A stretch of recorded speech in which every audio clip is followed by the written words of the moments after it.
പാലക്കാട്ട് വിനോദസഞ്ചാരികൾക്ക് നേരെ പാഞ്ഞെടുത്ത് കാട്ടാനക്കൂട്ടം. പറമ്പിക്കുളം കടുവാ സങ്കേതത്തിലാണ് സംഭവം. നിഖിൽ പ്രമേഷ് വിവരങ്ങളുമായി. നിഖിൽ, കാട്ടാനക്കൂട്ടത്തെ തുരത്താൻ കഴിഞ്ഞോ തിരികെ?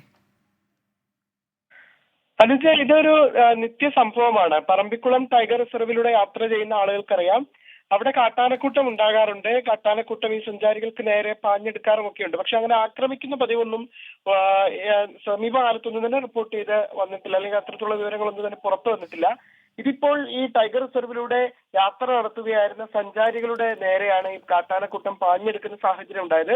ഒരു വനവകുപ്പിന്റെ തന്നെ ഒരു ഗൈഡ് ഉണ്ടായിരുന്നു ഇവർക്കൊപ്പം. അതുകൊണ്ട് ഈ ഗൈഡിന് കൃത്യമായി ഈ ആനകളുടെ ഒരു രീതി അറിയാവുന്നതുകൊണ്ട് തന്നെ അദ്ദേഹം യാത്രക്കാരോട്, ഈ സഞ്ചാരികളോട് ആശങ്കപ്പെടേണ്ടെന്ന് പറഞ്ഞ് അവരെ സമാധാനപ്പെടുത്തുകയായിരുന്നു. അതുകൊണ്ട് തന്നെ ഈ ആനകൾ ഈ വാഹനത്തിന് നേരെ പാഞ്ഞെടുത്തെങ്കിലും ഇവരെ ആക്രമിക്കുകയോ ഉപദ്രവിക്കുകയോ ഒന്നും തന്നെ ചെയ്തിട്ടില്ല.